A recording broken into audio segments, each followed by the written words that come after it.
Welcome to the Underground, the Steel City Underground, the black and gold standard for Pittsburgh Steelers coverage. Now, here are your hosts, Joe Kuzma and Zach Metkler.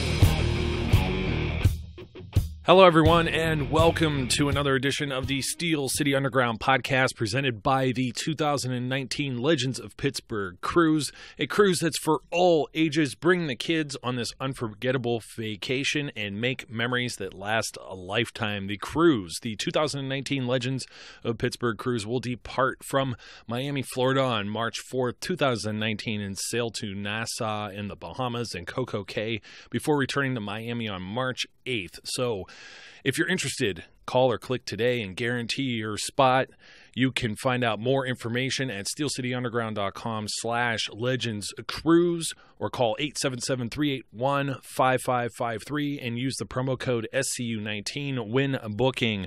Ladies and gentlemen, this is the voice of the Steel City Underground, executive editor and the one half of the team here for the podcast today. My name's Joe Kuzma. You probably didn't hear my name because I was indisposed of on Sunday night, and probably a better thing that I was missing in action and off the grid, because you probably wouldn't have wanted to hear my raw comments about what happened in a Steelers loss to the Oakland Raiders, the then to-win Oakland Raiders. And we've got an important topic to talk about today because it seems like a lot of yins out there are upset, and rightfully so. Frustrated, disappointed, upset, maybe bottle all of those things together. And we're going to talk about that. We're going to ask, we're going to find out. We're searching for the Steelers scapegoat. Who's at fault for losing these last 3 games in a row and basically getting owned by the entire AFC West?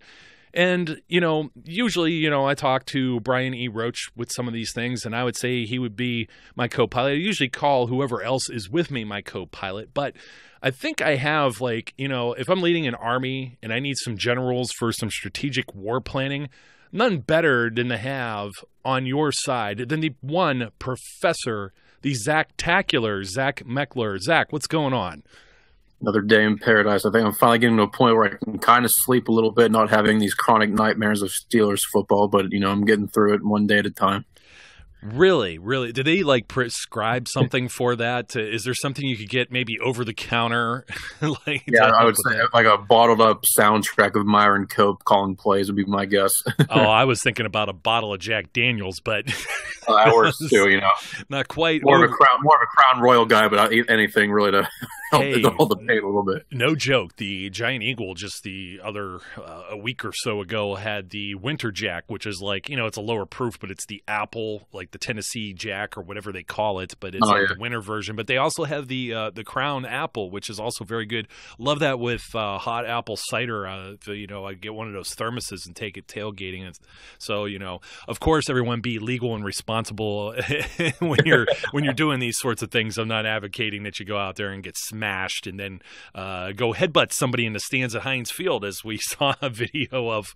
Those things don't really. I've never really seen a fight at Heinz Field. I've seen it from a distance, but I've never been involved anywhere in the stands where there's been a fight. Have you witnessed anything in your experience of going to games, Zach? I mean, it's pretty rare for me, and I've been to a ton of college games too, although they don't really serve alcohol there. People are definitely sneaking it in the tailgate lots. Yeah, actually, earlier this year at the Steelers-Ravens home game, I was about a row and a half away from a pack of Ravens fans that pretty much spent the entire game antagonizing the locals that were there, and one of the individuals got way too intoxicated and throwing up all over the place, and they were, making all these comments, that weren't very family friendly. They were really NSFW, so I had the opportunity to be there. I didn't get the chance to pull my phone out in time to get a recording of it, but it was a pretty aggressive back and forth. One of the Yinzers that was there, ended up ripping his shirt off for some reason. Nice. It was a real weird encounter, but it was probably the first time I'd really seen an experience like that in Pittsburgh. You hear people bickering, but to see a full-out actual altercation, it was kind of the entertainment of the night, considering that game, ended up going 26-14 and not in the good guys' favor. So it definitely gave me something to at least take home and relish and look back upon. that was a rough game to sit at. Brian and myself were sitting there, and it was just like there was no positive takeaways. You know what I mean? I mean, if you don't get to hear the uncensored version of Steel City Underground. We might do a Steel City Uncensored at some point if someone's interested. Maybe put it on. I wouldn't want to put it on our regular channels because then you get the explicit rating and stuff. And some people are driving around with small ears in the car. I get it. Or you're listening at work and something of that nature. You don't want anybody dropping F-bombs because anybody that just sits out there and drops F-bombs. It's like that shock factor thing. I'm not really big into the shock jock thing. Like you listen to like I don't know, throw out like a Howard Stern or something, like you listen to it like once or twice. Sometimes it just wears thin on you, and if you need that in order to carry your program, you're not a contender, you're a pretender. And that's what we're talking about with the Steelers today. We are trying to find some scapegoats, and as we go into this, I guess the most important question in the world, and I probably haven't asked you this before, Zach, but do you like toast, buddy? So contrary to, my Lyman counterpart with SCU, I do happen to like toast. So I know Brian sees no point in, the host that doesn't like toast. I would much rather have, a nice, not too burnt piece of bread, turn into toast with some nice butter or peanut butter and jelly or whatever. Get that crunchy feel to it, but not to the point where it's burnt to a crisp. So I like a moderately toasted piece of bread. There we go. Now we're talking. See, this is why this guy would be in. He's coming to the fight. I mean, we put him in a safe spot because he's a strategist. Brian's one of those guys on the front line. He's like a pawn in the chess game. So send him out there first. Don't give him a shield. Don't need it. Brian's done like these warrior dashes and stuff too. He'd probably run right in and charge like the cavalry. So yeah, I don't want to mess with him. Yeah, I was throwing a curveball because I'm just trying to dance around and inject some positivity into our Steelers nation here because people are angry, and I'm trying not to be angry myself. And I'm feeling very snarky. I feel like trolling people. And trust me, it's going to come out today, especially if you're Chargers fans who've subscribed over on YouTube. I've seen the comments, and, there's a few people that are upset because I deleted or ban-hammered some stuff. And just to clear that up is if you get into swearing or you talk about, like, Ben Roethlisberger's past and you say certain things, those things don't belong on our channel. We don't care for that. But anyways, people are looking for a scapegoat, and I thought they already got rid of the scapegoat last year when they fired, or earlier this year when they fired Todd Haley. So I don't understand. It used to always be #fire Haley, and I guess that doesn't work anymore when people are upset and the Steelers lost. The first thing I want to throw out there, though, is like I hear so many people, even throwing my cousin under the bus because he doesn't listen to the show anyways, loser. So yeah, and if he did, then that would be great because he's going to text me and be like, and then I'll be like, ha, see? You do listen. So he doesn't ever want to admit if he does or not. I bet he doesn't because he's a loser. So anyways, he's saying the season is over. And I'm like, just like long sullen silence right there. I'm like, really? There's 3 games left. Oh, I understand. It's against the Patriots. Because you know what? The Patriots don't ever lose a game. Just lost to the Dolphins. And the Titans earlier. And, so no one's immune to losing. You got the Saints. They just lost to the Cowboys. I don't even know what the Cowboys have come out of nowhere. I mean, it's just, a week removed, aside from losing to the Raiders, we'd probably still be calling the Raiders stupid for getting rid of Amari Cooper. Now he can't say anything about the Raiders whatsoever because we look stupid doing that.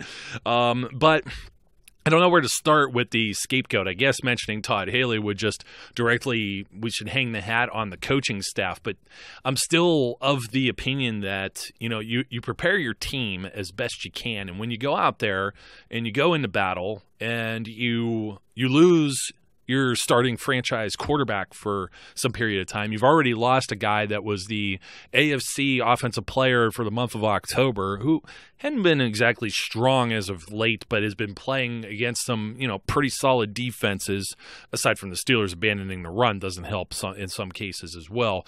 But, I mean, essentially you got a guy that hasn't thrown any passes out there in the third quarter, started the second half, or a good majority of the second half. You have a guy who hasn't been a starter and probably 15, 20 carries if he even had that coming into this game in the NFL. It's a rookie in Jalen Samuels, Josh Dobbs.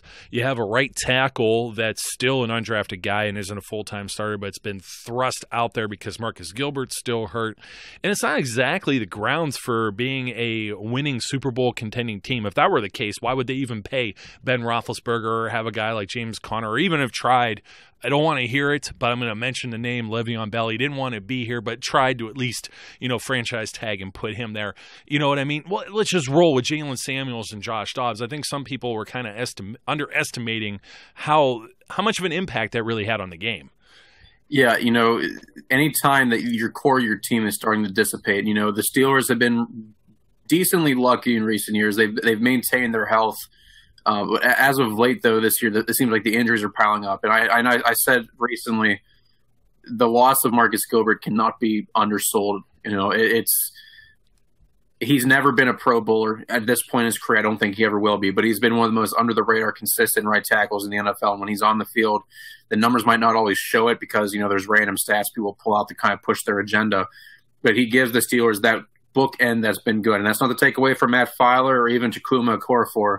The two of them have played well, but Marcus Gilbert is the guy. Having a guy like him not out there, that creates a difference. There were times where over the last couple of weeks, Matt Filer hasn't looked to be necessarily consistently that guy. I think he's a great player. I think he's going to stick around. I think he's going to be potentially down the road, but he's still a recent, undrafted guy. It took Alejandro Villanueva a little bit of time before he ended up becoming a decent player, that we know him as today as the Pro Bowl left tackle for the Steelers. So that's just one instance. But I think, realistically, some of these injuries start piling up. I think there's guys that are playing right now that maybe are a little bit more banged up than they would think, and they're playing through the stuff because they're in that position right now where the team needs to get wins. So I think realistically, this is a scenario that no one wants to see. I think the Steelers are fortunate they've been moderately healthy. But when your team, that's a Super Bowl contending team, and you're throwing guys out there, whether it's Josh Dobbs coming in last second or it's your Jalen Samuels, who really has never had any type of meaningful, real NFL time yet, in a situation in this point in the season where even though it's a game against a Raiders team that is not that great, it's a dire situation where you're in win now mode. You're treating every week like it's a playoff game. That is a lot of pressure for a young guy that's unproven to come in there. And, fans will play it off as, oh, well, sign some veterans then. That's not the point. That's not the point. The point is, you can't have a team full of veterans and then no rookies and then complain later on the fact that your veterans are gone and you have no rookies to replace them. These guys need to get experience. It's just the timing couldn't be worse for James Conner to get hurt. The timing couldn't be worse for Ben to get hurt in a game like he did. The timing couldn't be worse for Marcus Gilbert to be out for such a long stretch of time. Those things add up. They might not seem like that big of a deal, but in theory, when it comes to your game planning and other teams' game planning for you, it changes the entire approach to the game. Yeah, well, a lot of people are going to say about coaching, and I'm just going to go back over the 3-game losing streak here against the Broncos. You really feel it was coaching that lost that game, not the plethora of turnovers. And, that's just the thing. You turn the ball over, 4 or 5 times in that game, and you just shoot yourself in the foot. And that's execution by the players. I don't know that there's anything you could do with coaching. And we're going to talk a little bit later about the kicking game because that's obviously a factor as well. And some of this is we're looking for a scapegoat. And there's probably more than one, or it's a mix of all of these different things. I don't necessarily say that coaching gets a full pass on this. But you go back last week against the Chargers, and it's like, what else are they supposed to do in these situations? It's not necessarily like, was there really a bad coaching decision that cost that game? There were definitely bad officiating decisions. Yeah, I said it. I'm still going to say it. I'm still mad about it. And, I get angry about all of these losses. And a lot of people are going to point out a couple of things in this Raiders loss. One of those things, well, which of the two do I really want to talk about first? I guess the one leads into the other is, Big Ben gets hurt, and then Tomlin doesn't do really, he was honest at least and said, we could have probably put Ben out there earlier, and I was thinking about that. I was thinking about this actually when he was just standing out there, and you see the things on Twitter with some of the beat writers, and they're like, he's jogging, he's got his helmet, And then, well, he doesn't have his helmet. He put his ball cap on, and it's like, well, what's going on? He had his helmet. He thought he was going to go in. And I guess Tomlin was just kind of like, well, you get some information. I don't know how they can check Ben Roethlisberger and say, oh, he's got a cracked rib or fracture or something like that. I'm not the medical person. This is, above my pay grade here.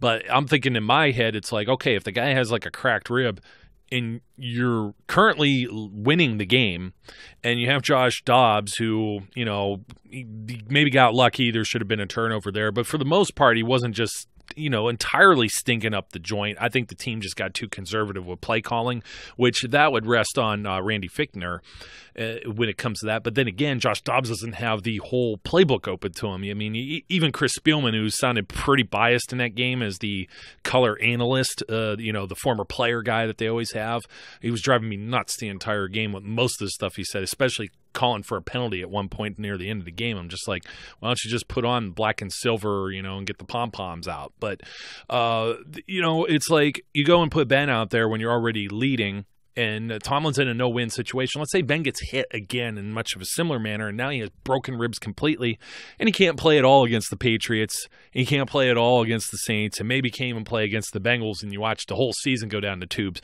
How much better is that than the alternative of let's sit him out a few plays? And I've heard some people suggest maybe, you had to wait for the pain to wear off, or maybe the painkillers to kick in, or whatever be the case that he needed in order to get out there.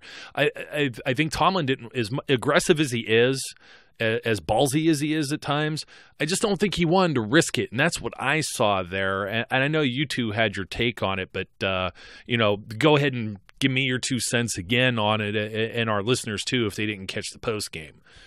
Yeah, so my thing is, this game was a must-win. I know Brian and I discussed in the post-game podcast that this game really kind of needed to be won to really kind of give the Steelers some sense of comfort, especially considering the fact that Texans, the Patriots, and the Ravens all lost. That was a really good opportunity for the Steelers to go and kind of make some progress. Can I cut in for 1 second? Are you aware of something that they did in the stadium here that never happens, I guess? And Charlie Batch pointed this out in the post game. He said they shut off like the away scores.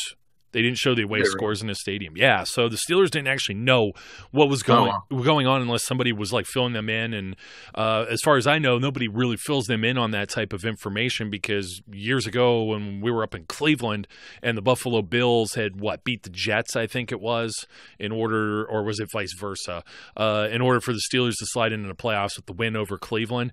They only knew because the crowd was cheering in the background. So I believe, isn't every game a must win really, but they didn't really know, maybe even from the 1 o'clock games, to be completely honest, because they were probably on the field unless somebody informed them. I don't think they knew the situations fully.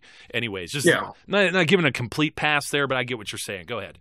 Yeah, no, but so I was going with that, it was more so the fact it needed to be a win game, because it was a good opportunity for you at least to get the streak to be done, the losing streak that is, and moving forward with it. That being said, you lose that game at that point in time, and I understand the fact that the season is not done, and I'm not one of these guys who's going to sit there and say it's done, but let's say hypothetically you put Ben back into that game, top of the end of the third quarter, top of the fourth quarter, and he ends up winning the game for you. But hypothetically, let's say he takes another heavy hit, because the hit that put him out, realistically, it was a big hit. It was legal. It was a clean hit. It was just a big hit. Let's say he takes that hit again, and that cracked rib turns into a fractured rib or a broken rib, punctures a lung, whatever. He gets hurt, messes up his shoulder. That's fine and great. You beat the Raiders, but I'm not, as much as I've been a Josh Dobbs truther, I'm not going to trust the Steelers to go and play the Patriots, to go and play the Saints, and maybe even play the Bengals with all the other things that have piled up with James Conner being hurt, with the depth they're kind of lacking at this point at receiver somewhat. I'm not going to trust that. So even though that it was a bad loss against the Raiders, I'd rather see Ben be conservative, and I agree. I see both sides of the argument. I get why people are upset Ben didn't come back into the game, and are upset with Tomlin with that decision. But I also realistically where Tomlin's coming from. It was very conservative. Didn't have the lead at that point in time. I think they realistically would have put Ben back in there. And I think that was really the goal all along, regardless of what conflicting reports you're going to hear in the news and in the media. That's my opinion of it. And I think realistically, Tomlin was coming from. And that's not me defending Tomlin. I'm sure I'll get beaten up and down the street because, I'm sitting here saying, well, maybe this is what Tomlin was thinking about because, fire Tomlin. But, I think realistically, reason behind it, because I'd rather have Ben, who, I got knocked up a little bit, but still has the opportunity to come back and at least put you in a position to maybe beat the Patriots, maybe compete with the Saints. And you never know what could happen. They could end up winning. They could end up winning out. They could end up losing out. But I'd rather at least Ben be at the helm to at least give them an opportunity to see if they can pull something out with those games. About the rest of that game against the Raiders this past weekend gave them the opportunity to at least live to fight another day, no matter how bad that Raiders loss was. Oh, no, I totally agree. And, Brian, I think, had the jinxing going on. I mean, and he was saying this before the season even started about playing in Denver and playing in Oakland. And it was just like, no, stop. Don't say whatever, just to stick on the coaching, too. I mean, a lot of people are, Mike Tomlin said it himself. I'm not going to do a division of labor. I take responsibility for all things that happen, because he's the head coach. And a lot of people want to call for his head. And, you got people calling for, like, Mike McCarthy. And it's like, did any of you watch the Packers the last 2 years? It's not like, Mike Tomlin has put backup quarterbacks in like Landry Jones, Charlie Batch, Byron Leftwich, and has played 500 or better ball with those guys. Mike McCarthy has not. What was his name? Brett Hundley, for example, and he didn't even give the ball to Aaron Jones. I mean, we're talking about the Packers there, but it's just like they traded away some of their players, and it was just like they're doing a different thing there. And I don't know that necessarily Mike McCarthy is going to make the grass isn't always greener on the other side, is what I'm trying to get at. If you're trying to fire Mike Tomlin and then bring in all new people and all new systems and everything else, I don't know. I'm not sold on that necessarily. I don't think that change can occur until maybe Ben Roethlisberger is no longer a Pittsburgh Steeler. But I want to look at. I do have plenty of blame too on the defensive side of the ball. I thought the defense. A comment I made at the beginning, I spoke with Brian actually after you two recorded, and I told him something of, I thought the game actually flipped. Like I was like, oh man, our defense is going to be terrible today. The offense is going to be firing on all cylinders.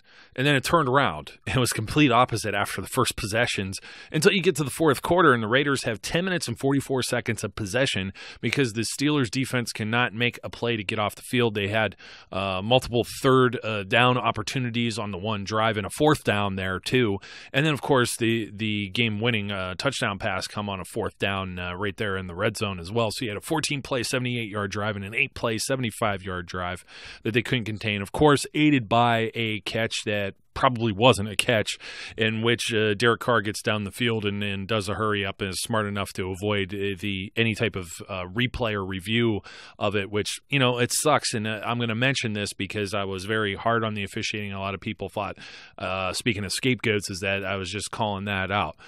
You could bring that up for this game, but that is not the single-handed reason the Steelers end up on the losing end of this game. There are multiple other factors that if you take care of business, you can prevent losing by 3 points. And of course, we're going to get into that with the kicking game. But I had to point out Keith Butler, the defensive coordinator, because the defense does give up 2 touchdowns here at the end, and it's kind of sad in a way, because it's like I couldn't name outside of Derek Carr and Jared Cook, what else did the Raiders have coming into this game? I mean, they weren't necessarily a high-powered offense, No, not at all. I mean, Jordy Nelson has the name recognition with him, but I can speak from personal fantasy perspective. He's been pretty much a non-factor. He makes some crucial catches here and there, but he's not the same guy he was whenever he was in Green Bay. And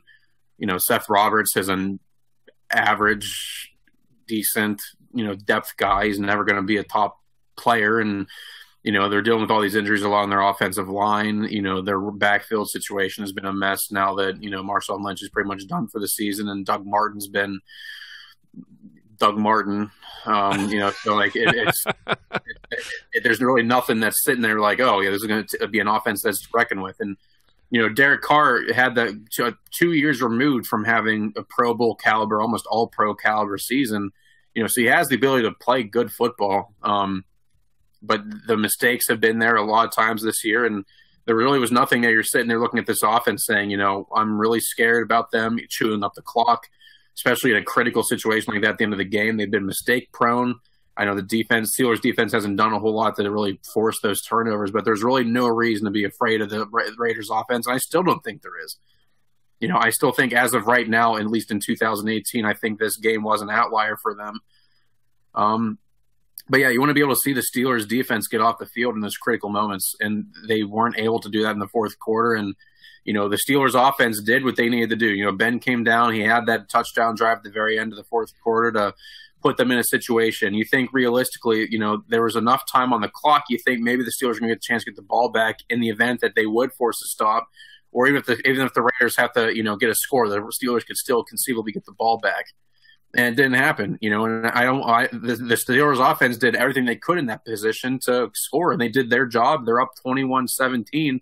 That should be good enough, especially that late in the game against the Raiders offense in the fourth quarter that has not really done anything to really show you that they can, get it done. So for me, story of the Steelers for this season and realistically in the recent seasons is the splash plays haven't been there. They're not able to get off the field a lot of times in those third down situations and critical points in the game, and that really is what ends up killing you. We saw that against the Chargers last week. We saw it against the Raiders this past week. We saw it against the Broncos. They can't get off the field when they need to get off the field, and that's in today's NFL. I've always said the stats are going to be there. Teams are going to put up gaudy numbers because that's just the way the NFL is designed today with all the passing and throwing the ball over the field 50 different times a game. The numbers are going to be there. But can you make the play to get off the field? Can you get that pick? Can you get that crucial sack? Can you stop them on fourth down, stuff the line, get some pressure, make an errant throw? And the Steelers haven't been able to do that. And I think that's a big reflection of the Chiefs' loss. I think it's a big reflection of the Ravens' loss. And really all five of their losses this year, in my opinion, have came from their inability to get off the field and giving the other offense the opportunity to make plays in those critical moments instead of them making and stepping up and stopping them. But wait, there's more. Well, before I jump to the other thing I was going to talk about, and you kind of almost alluded to it with them getting the ball back, it was like, they only had 4 minutes of possession. It was basically all 2.5 minutes with Ben coming back in and leading that touchdown drive. The thing with the defense is everyone's like, oh, the secondary sucks. And it's like, Joe Hayden's right there. Morgan Burnett and Terrell Edmonds are right there. Well, more or less Edmonds more than Burnett. Burnett didn't have the best of games.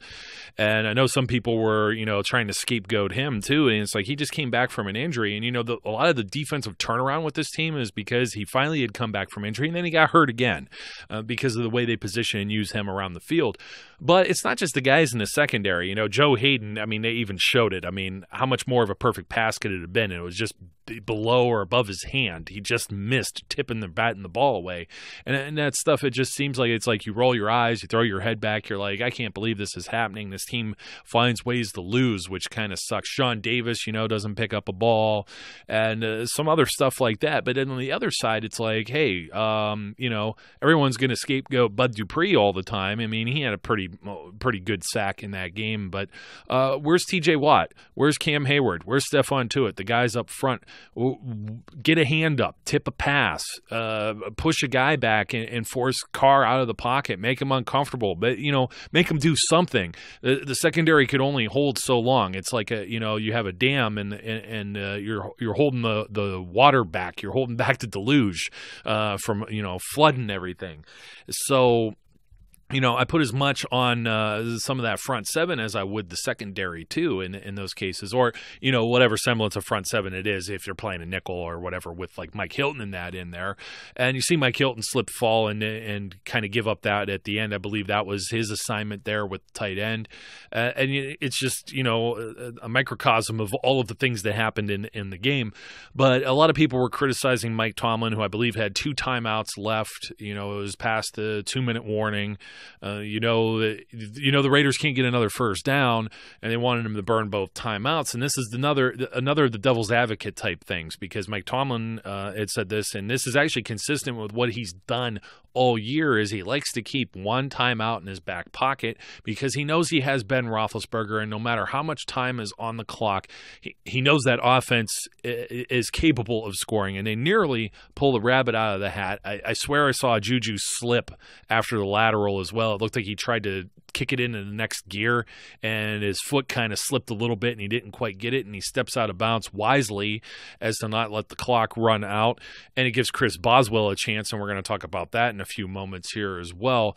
How do you feel about the use of the timeouts? Because, okay, maybe he should have, should he or shouldn't he have used all of them? I mean, I don't know. I'm conflicted on that. I like keeping one in the back pocket, like you said, because he's obviously thinking, okay, we have a play designed that we could hopefully gain a huge chunk of yards, splash play, possibly even score and win the game. But what if he gets tackled in the field?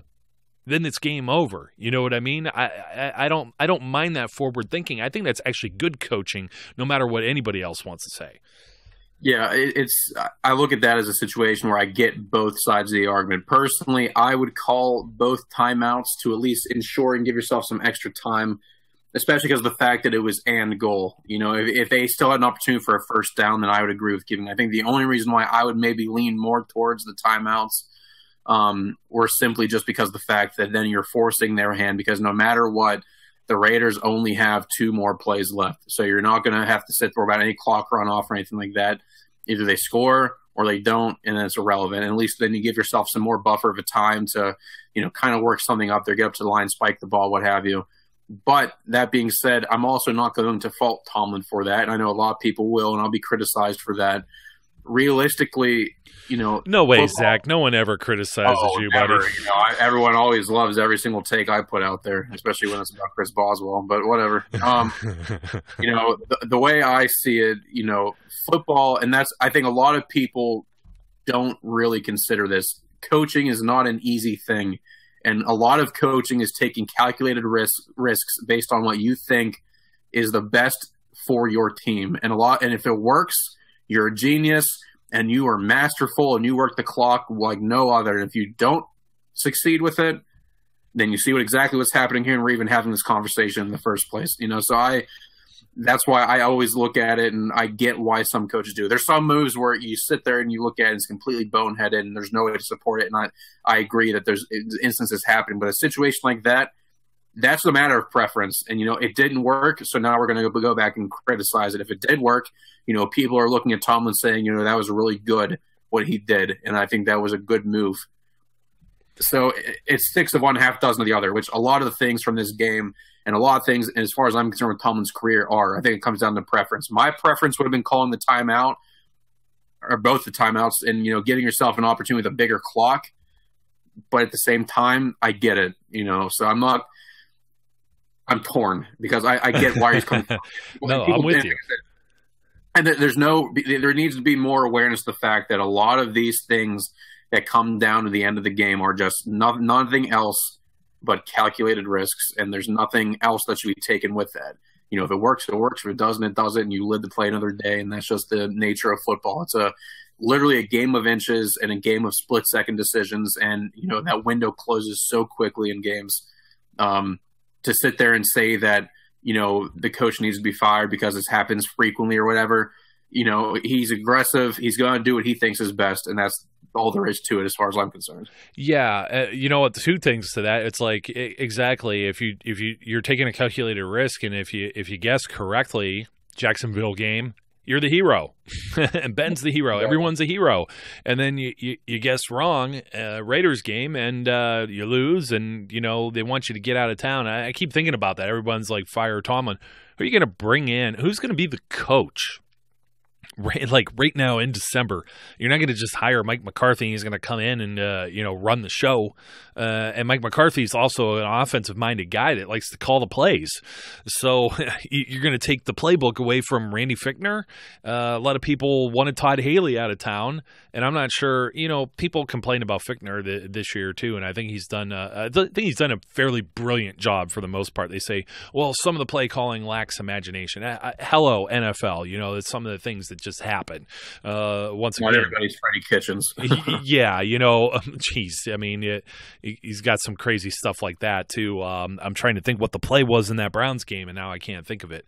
So, anyways, there was something, and everyone was praising Freddie Kitchens on like the gutsy play call, and I can't remember what the heck it was now, but it's just one of those things, and it's like, we talked about the defense, the offense as well. I mean, a lot of people were still complaining about Ben throwing picks, and some people just ignore it, and some people don't ignore it, and you're not going to get rid of a franchise quarterback like Ben Roethlisberger. There is lack of execution by the players, but we got to move on, or we'll talk about coaching all day, and we could talk about some of the other things here. I just had to address something I heard in one of the post-game callers that called in to one of these shows. I think it was with Stan Savran. It's the ESPN radio show. I think the post-game, official Steelers Nation radio post-game show. Stan Savran, Charlie Batch, and there was a guy that called in, and he mentioned like a number of things that was disgracing the Steelers organization. They're not quite up to the level that they used to be in the last 5 years. That they had poor drafting, and I like nearly like jump out of my seats. I'm driving listening to this. Poor drafting. You not like T.J. Watt or JuJu Smith-Schuster or James Conner or, that was obviously all of last year's draft. But, I mean, there are other guys that are there, many homegrown, not just like Ben Roethlisberger or Cam Hayward or Stephon Tuitt or Javon Hargrave. I mean, like three-quarters of the team, you know what I mean? And you say something about poor drafting or, you need to get sign somebody. And it's like, well, they only have so much cap room because they pay and retain the guys that they're homegrown themselves. They don't have all this money. The teams that have money are the teams that suck. The Jets, the Browns are turning around finally, but for years they've stunk, and the Raiders stunk. And that's why teams have the money to spend to try and get players, and those players command a higher dollar than they normally would because they enter free agency, and it's like these teams have to overpay in order to try and turn their ship around. And I heard the same exact thing. I'm going to mention the name one more time, even though I said I didn't want to mention it. Well, he failed to do whatever with Le'Veon Bell. Look, they only have so much money they could spend, and Le'Veon Bell did not want to take that deal. He also didn't want to show up and play for this team or play at all this year, and he strung everyone along, and the Steelers couldn't have planned or spent that money elsewise or rescinded a tag or did any other number of things because they had no idea what this guy's plans were. It takes two to tango here. He needs to say yes too, folks. And the Steelers, whatever it is that they did or whatever they could do, they are handcuffed. They're handcuffed by a salary cap. And I don't want to dwell on this topic. You can go back in our archives. We probably have at least 10 episodes since March about this topic. But just trying to say now in hindsight, James Conner got hurt. This is why you needed Le'Veon Bell. Oh, that's so foolish because let me tell you what. If Le'Veon Bell comes back, and you bench James Conner, AFC Player of October, remember? Offensive Player of October for the entire conference. And then you bring Le'Veon Bell back, and you have those same performances or worse that Conner had, like with the Jaguars, with, they throw the pass, and he misses that pass. That would have been the walk-in touchdown right there. Let's say that's Le'Veon Bell. Why'd you bench James Conner? That's ridiculous. I could hear the answers now. Or the Broncos game, and there's a fumble with Le'Veon Bell, or he only runs for like 20, 30 yards. And the same thing against the Raiders. They have a non-existent running game. Then you're talking. Why are we paying this guy $14.5 million for the franchise tag? Or let's say he got what he wanted, $15, $16, $17 million, whatever it is the Steelers offered. Why are we paying this guy all this money? He stinks. We had the AFC Offensive Player of the Year or the month, and he's younger, and we put him on the bench, or we're taking carries away from him. It's a no-win situation. You can't you can't plan for things like that, and guys getting injured like that. I think it's ridiculous. Quit bringing up Le'Veon Bell.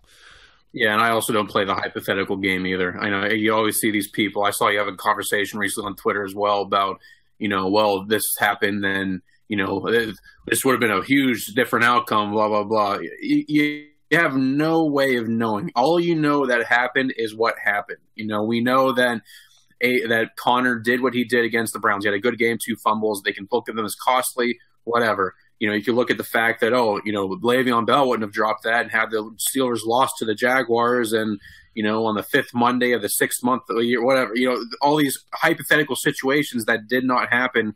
You can sit there and assume it'd be different, but you have no way of knowing. And to sit there and say, well, had Le'Veon Bell been there for the Raiders game, the Steelers would never have lost that game. Honestly, I'm skeptical because at the end of the day, Ben didn't get hurt because of Le'Veon Bell or James Conner or Jalen Samuels. He got hurt because there was a disguised stunt that the offensive line, specifically I believe it was Ramon Foster, didn't pick up. And Ben got leveled. You can't prepare for that, and you can't go back and play the hypothetical game. If you go back and continue to play the hypothetical game, you're never going to look at what's going on currently with the team or what could potentially happen in the future. Whatever happened. To go back and say that it would have been different because of one player, that's asinine. There's no way of knowing any way that's going to be any different. I remember I had an argument, shocker, with a guy about the concept of, the Browns game and how if Bell would have been there, all these things would have happened. And, my response to him was, well, I still remember a missed field goal by Chris Boswell. I remember multiple interceptions and fumbles by Ben Roethlisberger. So please enlighten me as to how one guy named Le'Veon Bell is going to make up for the fact that James Conner, albeit for his fumble issue that day, had a spectacular game. 2 touchdowns, 150 yards, whatever he had. So don't play the hypothetical game. That's my take-home message. That's why I don't even entertain those scenarios when people ask me, because there's no point in dwelling on them, because whatever happened is what happened, and that's the end of it, period. Yeah, coulda, woulda, should've. One of those things, and I'm glad you're bringing some of that up. I just remembered I forgot to mention the other half of that, who would be the coach. You promote from within. These guys already have the pitchforks and torches out for Keith Butler to be fired too. So obviously you're not going to promote him. You're going to promote Fichtner. Who's getting the job? You know what I mean? It's just, come on, guys. It's preposterous at this point. Not to interrupt you, I had a suggestion today for Mike Munchak, who, if people can't remember, went 2-26 as a head coach and got ran out of Tennessee. Hasn't done much of anything. He's a spectacular offensive line coach, but if you're going off a resume or potential, I don't know why you think his resume dictates that he'd be any better as a head coach. And that's nothing against Munchak. Love Munch. He's the whole reason why the Steelers' offensive line has been one of the best units in the league for the last 5 years. But to say that that's going to be your option for a head coach, that's just reaching at straws. It's a tough sell. There's actually some statistic out there, believe it or not, that the second go-around for any coach as an NFL head coach is usually more successful than their first go-around. Even look at Bill Belichick. I mean, he was not successful with the Cleveland Browns on his first go-around either. But, yeah, very much the point there. And, I'm glad you did bring up something about James Conner with the fumble. A lot of people forget Ben threw a pick in that Cleveland Browns tie. James Conner fumbled. That allowed the Browns to get back in the game, but everybody wants to scapegoat, guess who?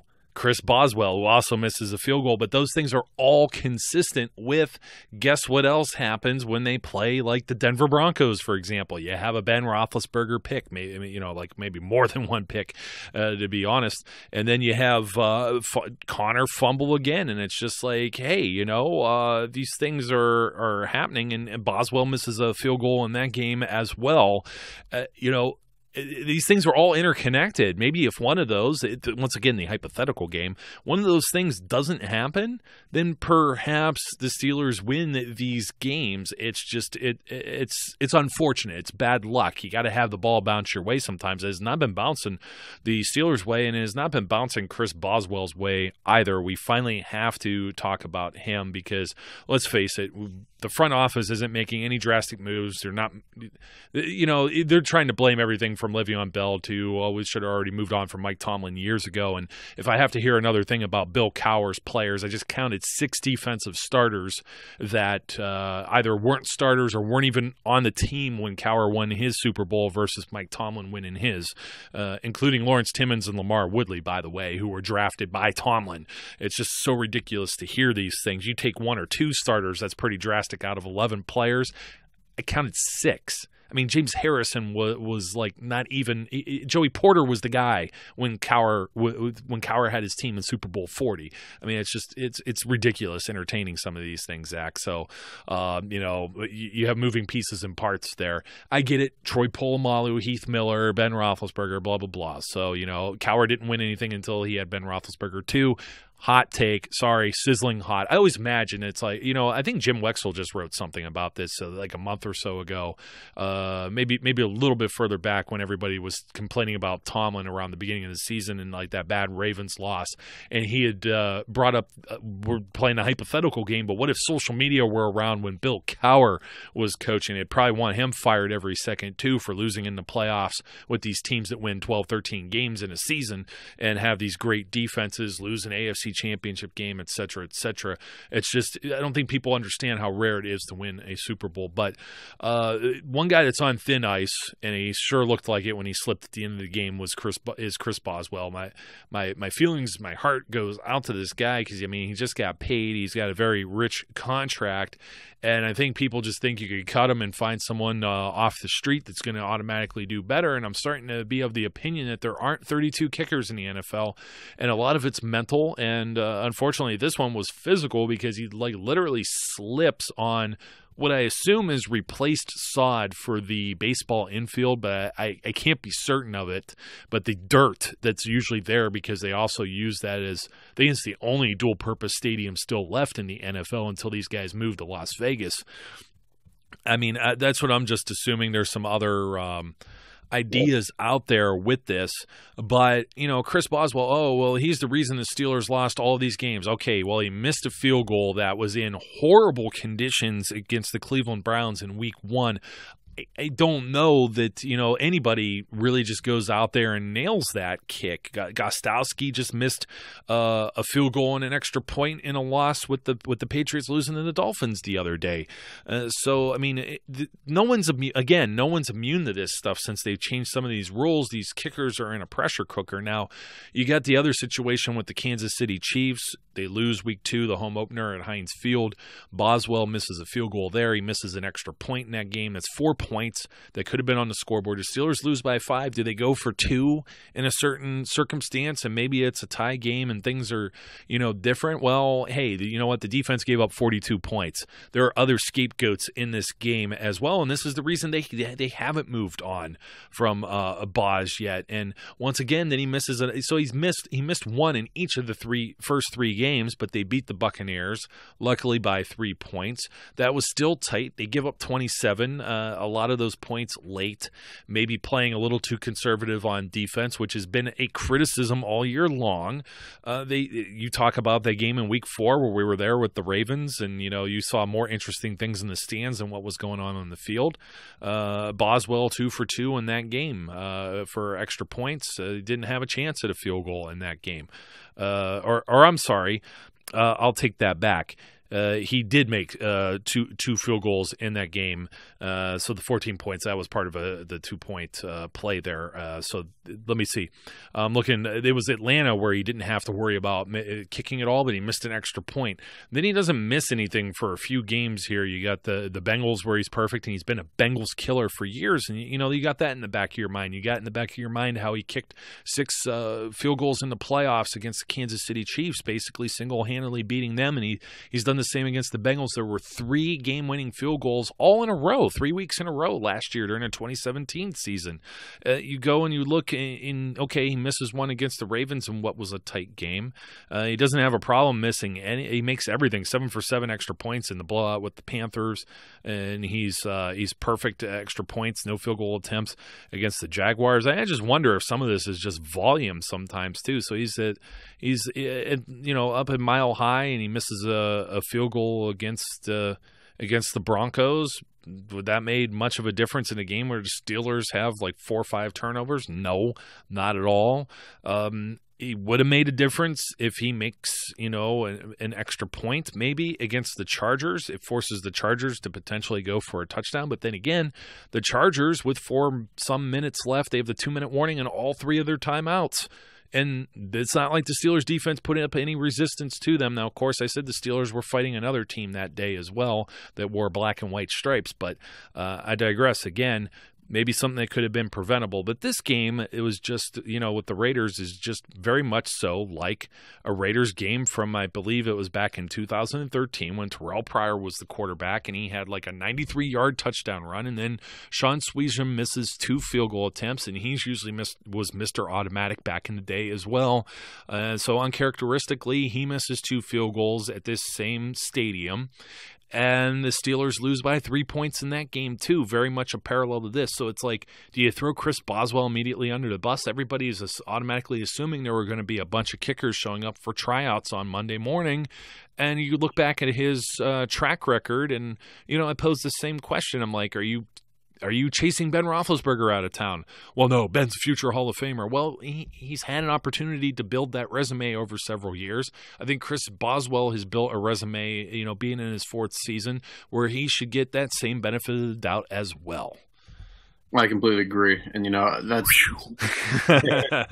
you hit a lot, and it was all good. In my mind, and I was having this discussion, and we'll call it a discussion on Twitter. I need to stop leading off my statements with Twitter. Yeah, just get off of Twitter. You could, what's your handle so everyone can find you now? GZ Sports _ZM to come follow along for all the fun.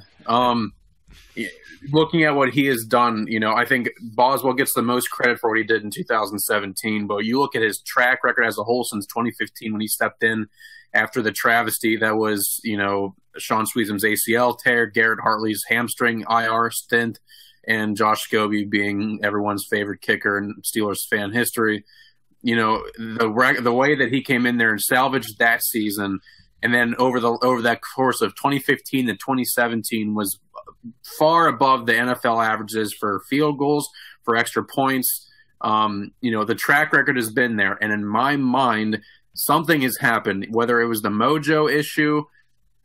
I'm still in the theory that maybe we're going to find out that there was something injury-wise that's been lingering, that has been undisclosed this entire time, that you see that happen from year to year with a guy who's playing that probably shouldn't be. But the guy has earned his money, and that was my whole point with what I put out there. This guy is being compared almost to a guy like Jarvis Jones who didn't do anything. And to sit there and say that he hasn't done anything for the Steelers, and I'm well aware that the NFL is what have you done for me lately league. It has been for a long time, and it always will be. And it's all about recency bias and people remembering what you've done lately.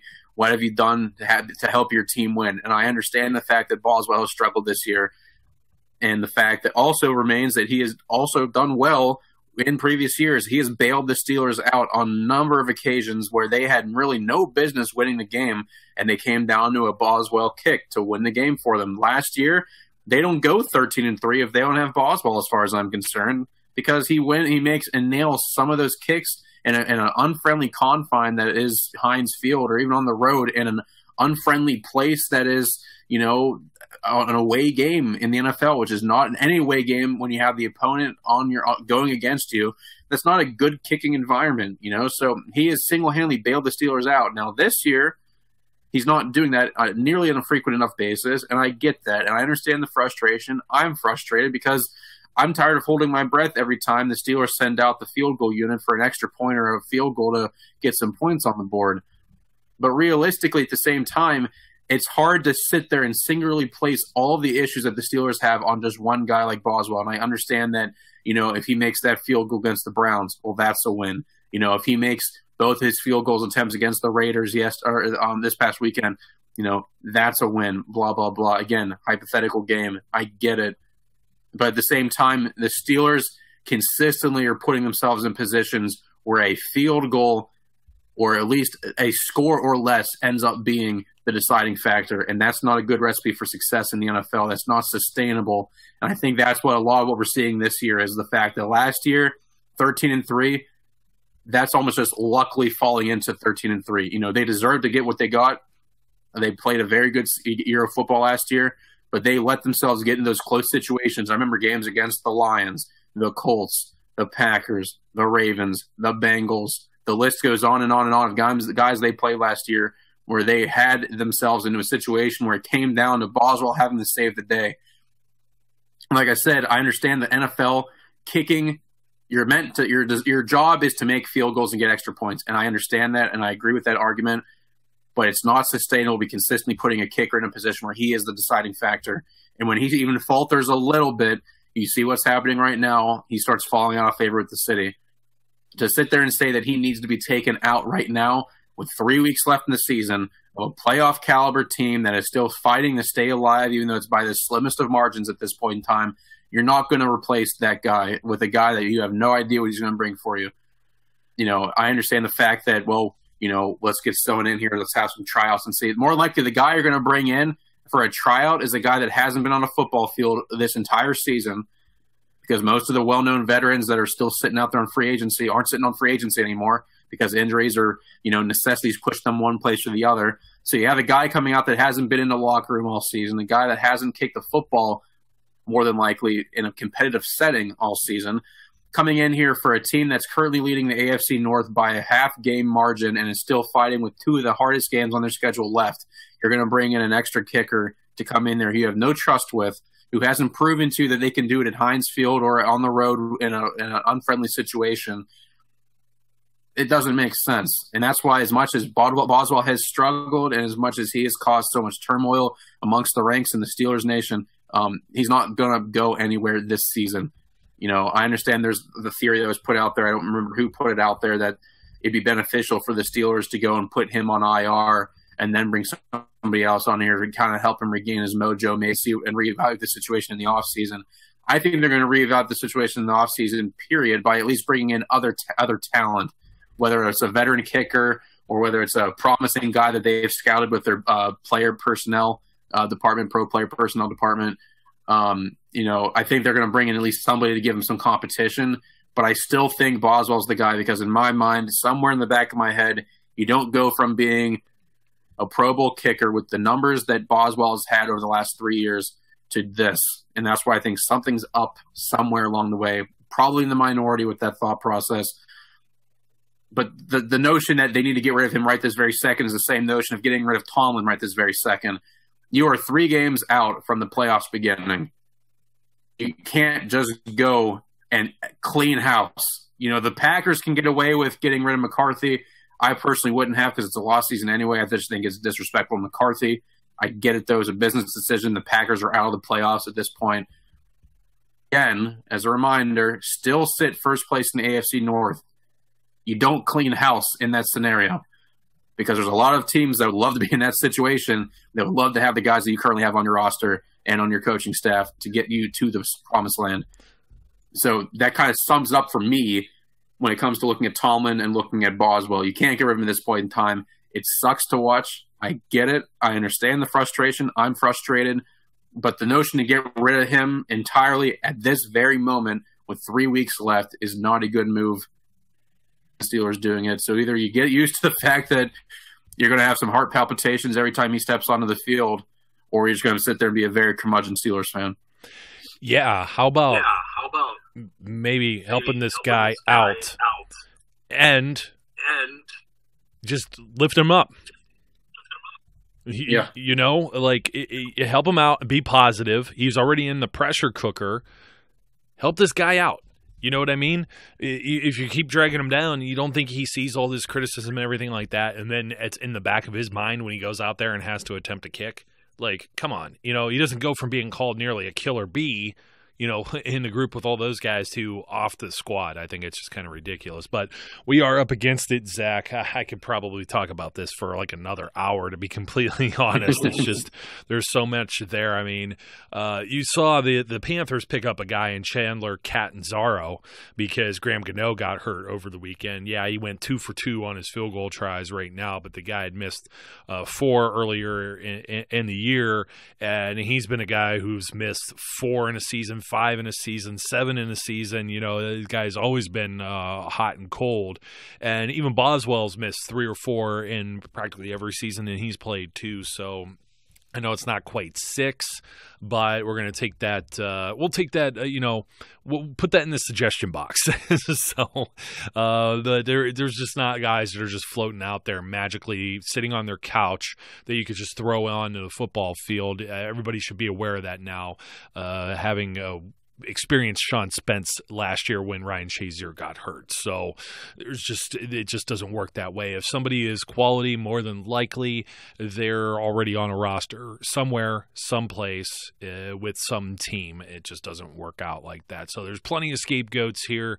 I understand everyone's frustration. Hopefully it quells some of that. I probably had another thought of Boswell, but since we've run so long, I've already kind of forgotten what it is. Somebody will talk in the comments somewhere, social media, YouTube, wherever it may be, and then it'll be like, yeah, I meant to mention that. So I'll sound a lot smarter then than I do now, but maybe you'll do the same, Zach. But thanks again once again for joining us. Well, it's a pleasure to be back, and as I always say, just enjoy football. It's a blessing to be able to watch it every single Sunday, regardless of the outcome. Enjoy it. Yeah, it's quite amazing, this topic of looking for a scapegoat, maybe one of the longest episodes that we've done.